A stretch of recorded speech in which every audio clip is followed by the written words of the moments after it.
Alright, let's get this shit started. Hello and welcome to my channel, and today I'm going to be dissecting Jell-O's recent rebrand.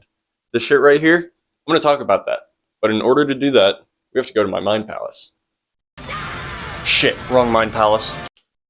There, that's better. Before we get started though, it's important to distinguish if this is a rebrand or a refresh. This one's pretty clearly a rebrand because they changed their logo, their branding systems, their packaging systems, their website, all of it is brand new. Now with that out of the way, let's get started.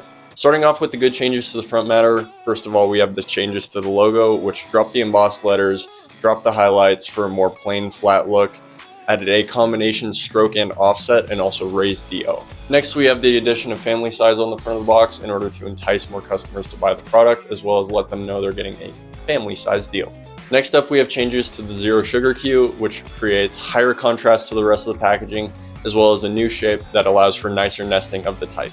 This coincides with changes to the coloring system as a whole. On the new box, the blue banner at the top indicates that this product is sugar-free, whereas the old box, the entire thing is blue to indicate that it's sugar-free, but that ends up interfering with the flavor cues. Next, we have the flavor cues, which involves the omission of the chocolate roll, as well as a change in color from brown to white, now with a black offset as well. The text has also been moved and is larger in order to put it higher on the hierarchy and so that it's no longer competing for space. Next we have the reduced calorie pudding text, which has been moved up and left in order to be on a grid with the other text fields on the front matter. It's also lost its black stroke. And the same goes for the fewer calories text, which has been moved to be left aligned with that same grid system, also dropping its brown stroke, and it's no longer floating out in space over the illustration. Now for some color changes, we have the addition of purple on the new packaging, which is used on Jell-O's regular sugar products to indicate that this is chocolate, which just isn't present on the old packaging. Now for the last of the good changes on the front matter, the facts up front have been made larger in order to allow people to read the important information easier, and the net weight has also been changed to a less condensed typeface, as well as a change from a brown stroke to a black stroke. Now there weren't any neutral changes on the front matter, but as for the bad changes, I'll give you a second to take a look at the new packaging and see what might be wrong with it. It's the shit emoji. It looks like the shit emoji.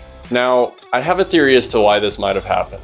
In my eyes, they designed the new packaging system with a different flavor first, and then by the time they got to the chocolate, it was already in place. They couldn't really do anything about it. They just kind of had to take it on the chin and move on.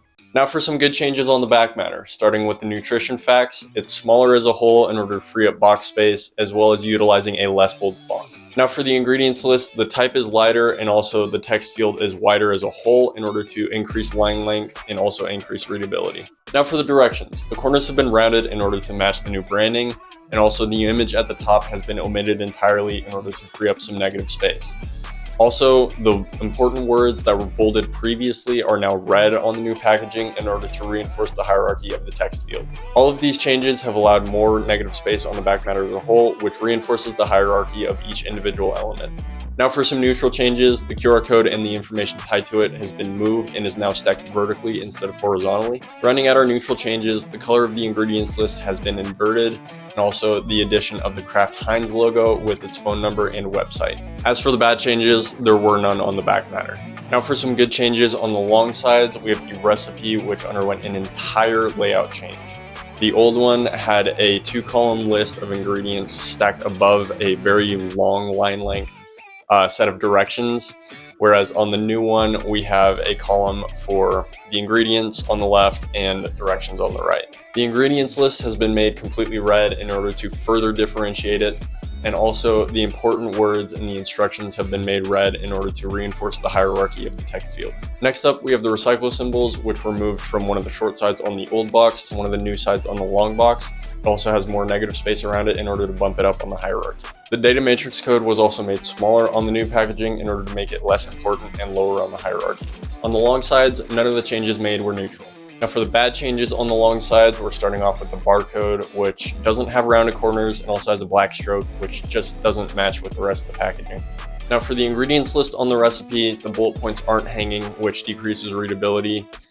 Overall, it's still better than the old packaging, but this really was just a missed opportunity. Now for the good changes on the short sides, starting with, once again, another recipe.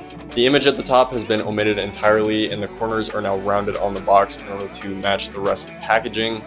The bolded words previously are now also red in order to reinforce the hierarchy of the text field. Now for the flavor cue, it is now bolder and it has a black offset in order to place it higher on the hierarchy. The new color system for the sugar-free cue also wraps around to the side, which allows the purple of Jell-O's branding that indicates chocolate to be present, which just isn't the case on the old packaging where the entire thing is blue to indicate sugar-free. As for some neutral changes, the website and phone number have been moved from the short side of the old packaging to the back matter of the new packaging. As for the bad changes, the expiration date has been made bolder and also the color has been inverted from white to black. The range tracking is also just overall way too tight for it to be readable. Overall, I'd call this rebrand a success, even, looking past the whole shit emoji thing that's tied to just the chocolate flavor specifically. But other than that, I don't have anything else, so I'm gonna go figure out how to get out of my mind palace. See you next time.